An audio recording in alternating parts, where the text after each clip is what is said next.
Day 9 in the books, and the first batch of quarterfinals have been completed with all the favourites winning. Alcaraz, Fritz, Sabalenka, Anisimova, and these lot will face each other in the semi-finals.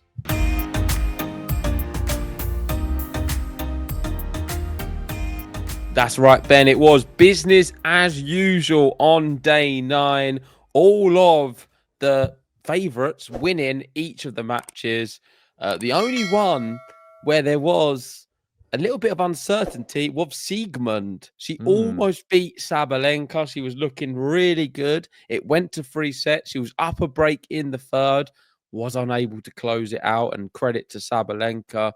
Doesn't fill me with confidence, though, for Sabalenka that she can go on and win this whole thing. I said on yesterday's episode, I fancy Iga or Amira Andreeva, and I'm sticking with that over Saba. Despite how good she's been this year, despite how many points she's got trying to break Serena Williams' record, despite her getting to all of the Slam finals this year, and a good chance of this one as well, I just fancy either Iga or Mirandreva a little bit more. But she still won her match. She's into the hat for the next round. Let's see how she gets on. But we're going to start with Carlos Alcaraz, one of my favourite tennis players. I know people don't really understand that, but I do love Carlos Alcaraz. Cam Norrie said after the match that he is the favourite to win the whole thing and he expects him to do it. He demolished Cam Norrie today. There wasn't even a battle. It was so one-sided. Exactly how I expected it to go. Cam Norrie has zero minerals against the top players at all. I think he's one of the worst players on tour against the real elite. He's someone who completely folds every single time. And this is now 19 wins in a row at Wimbledon for Carlos Alcaraz. Sinner is still a doubt in his match, so that makes this even a bit more interesting. But from what I'm hearing today, he will be playing against Ben Shelton tomorrow. We don't know what level he's going to be able to produce, but based off the performance yesterday against Dimitrov, you've got to be looking at Carlos right now as the man to beat. Yeah, obviously Yannick Sinner. The big news today was that he cancelled his practice, which was scheduled for 4 p.m. Standard, yeah. There was still no news on the MRI results for his elbow injury. So we're still waiting. Obviously, they'll take as long as possible to decide what's going to happen, whether he's going to play, all of that type of thing, all the way up until the final, the final moments before the match. Obviously, he's not going to give anything away, I don't think, in this one, especially if it's the sign of an injury. If he's going to play, he doesn't want his opponent to know how badly injured he is as well. So we will keep our ears to the ground on that. Make sure to stay tuned on the channel because we will be speaking about it as soon as we get wind, if he's going to pull out or if he's going to play, whatever happens. But Carlos played incredibly today. I think I agree with you. We both went for Alcaraz and 3 love in this match for a reason. Comfortable as you like. 6-2, 6-3, 6-3. Workmanlike performance. And couldn't have probably had a better quarterfinal matchup, really, considering he's had some quite tough matches coming up, leading up to this. This is the easiest of them all and sets him up for a nice match, really. He's playing Taylor Fritz in this semi-final. Fritz will be a tough match because he's actually somebody who is playing very, very well. One of the best grass court players on tour, without a doubt. And he got past Khachanov in 4 sets. So 2 exact predictions from me there. I like to see that. Alcaraz in 3, Taylor Fritz in 4. But he was down a break in that 4th set as well. So Khachanov was trying to do the JG and get it to 5 and win in 5, but he got pegged back. And yeah, I think he deserves this. He's really put in the hard work over the last few years to get himself to this position. And Taylor Fritz deserves a lot of plaudits for being at the top of the game and inserting himself into the picture of a semi-finals at another Grand Slam. And Carlos Alcaraz is now tied for the 6th longest winning streak of the century. I don't know if you knew that, but it's 23 matches in a row. Yannick Sinner's record was 26 matches, so he's 3 away from that. The best is obviously Novak Djokovic. I don't know if you've got this tweet, but I'll share it with you Go for it. because then you can have a little look. And that is Djokovic 43, Federer 41, Nadal 32, Murray 28, and Sinner 26. Interesting, isn't it? Like, it just seems insane. Those top two, 43 and 41. I mean, it's just going to be so difficult to get close to those numbers. I don't think we're going to see that again. Yeah, that's real peak. That is, and especially to do it when, well, in that era as well, it's very, very difficult.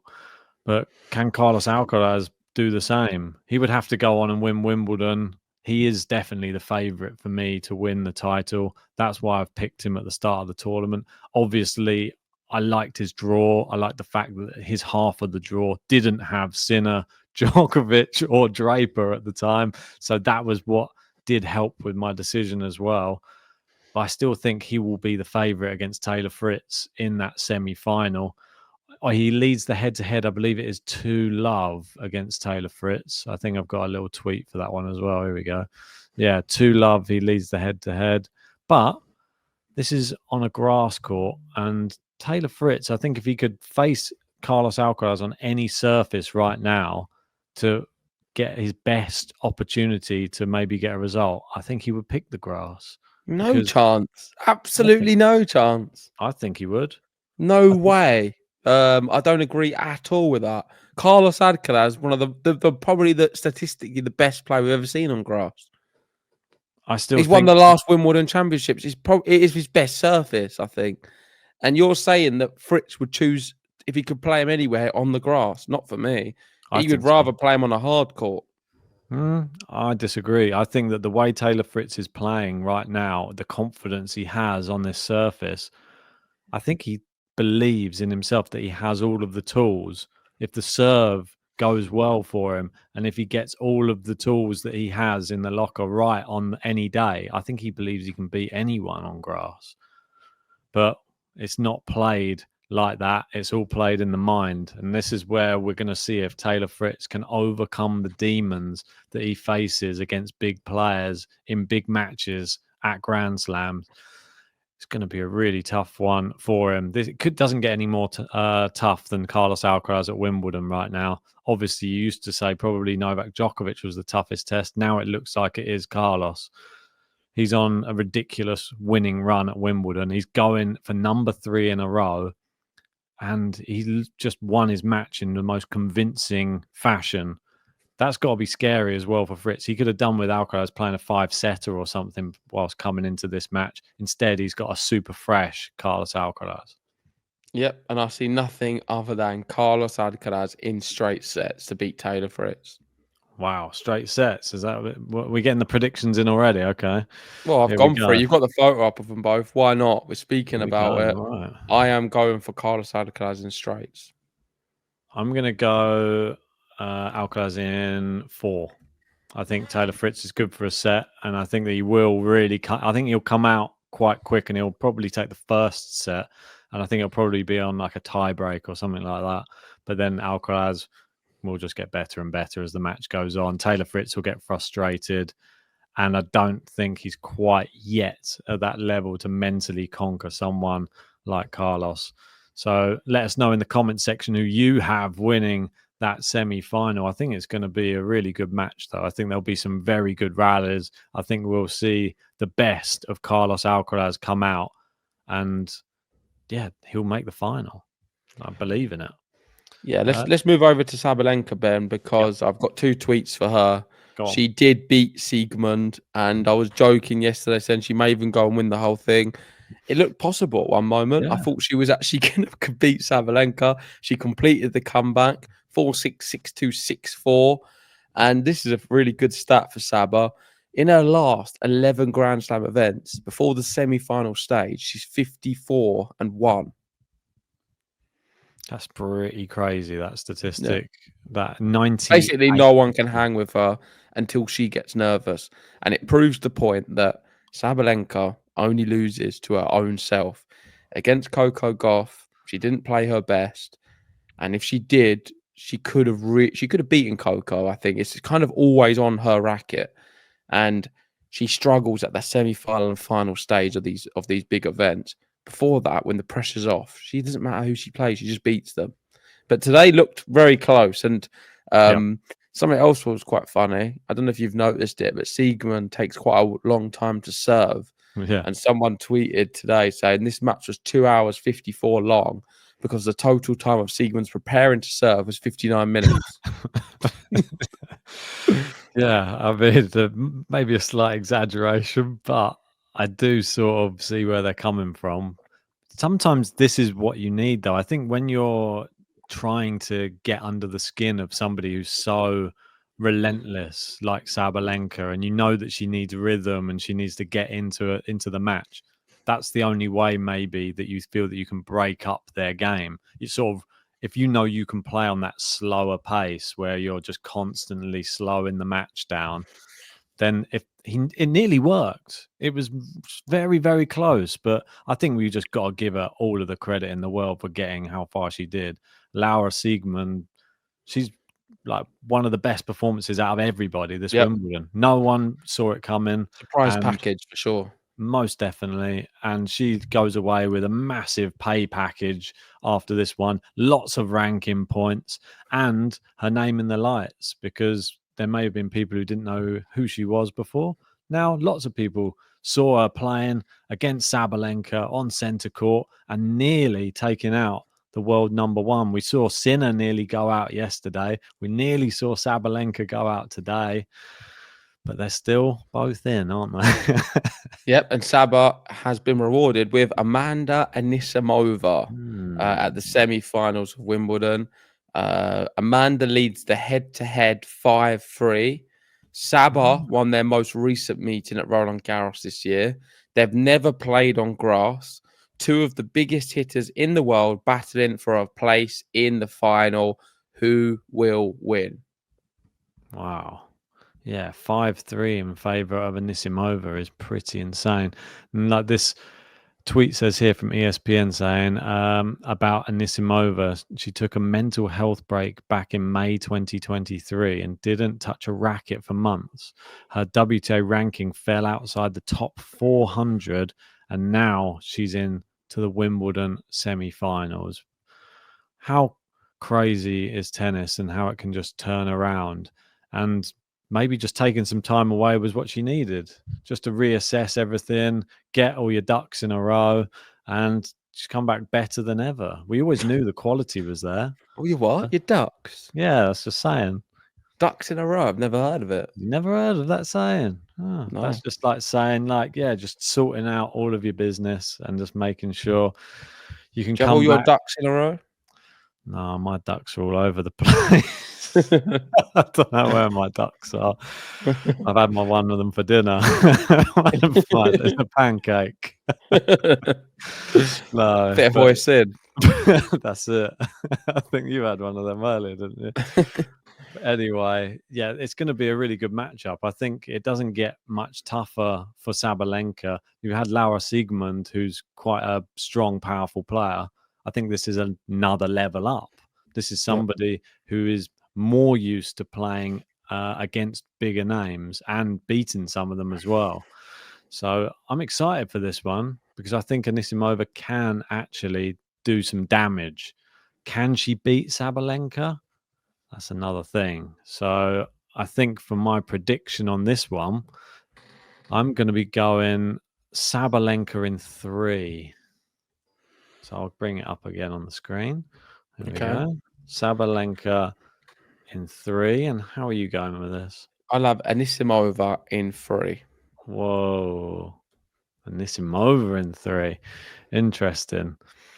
Yeah, that's another one. Just so everybody was aware, I did predict Sabalenka in 3 as well for the quarterfinals. That was a pretty good one. That was 3 out of 3. And then Anisimova let me down by winning in straight sets. I had Anisimova in 3.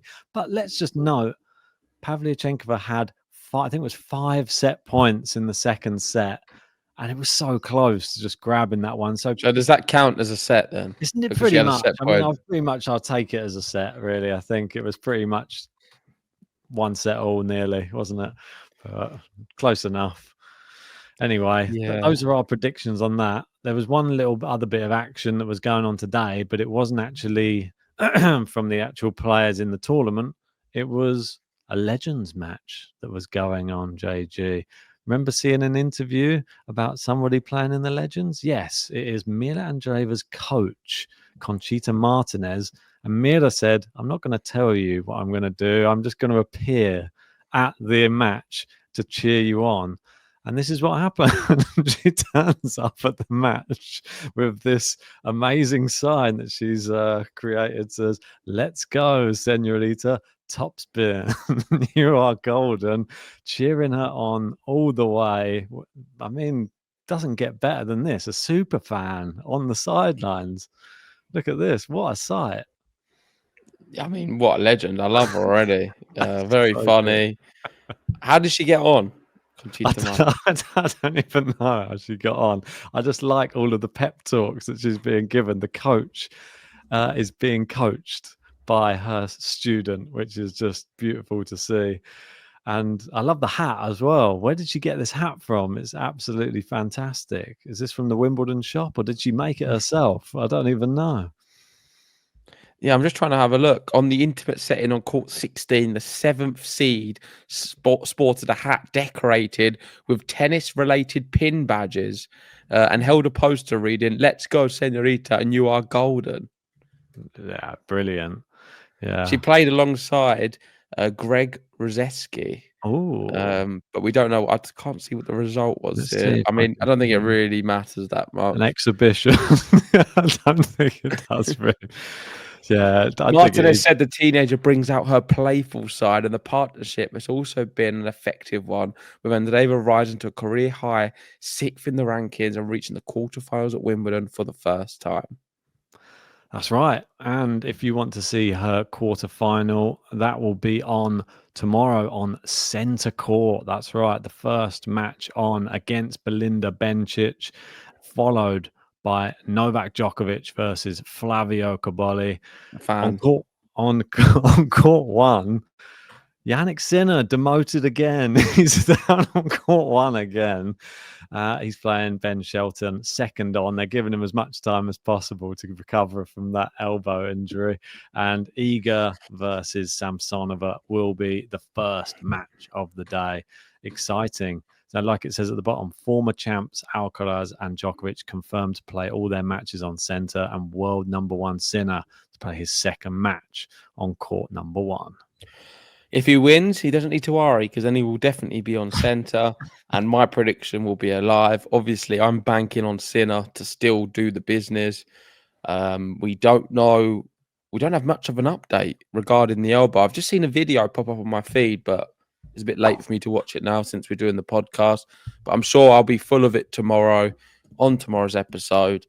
And I think no news could be good news, and I'm hoping he can be able to play at a good level, beat Ben Shelton, and keep the dream alive of a potential semi-final of Djokovic versus Sinner.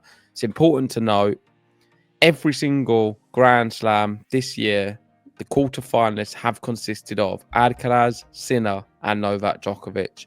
For how much longer, I'm not sure, but I'm pretty confident we're going to see Sinner and Alcaraz at this stage. Seems like forever. I can't wait. Right, join us again tomorrow. More tennis action, and we'll be giving our reactions and our thoughts once the day is over. Like and subscribe.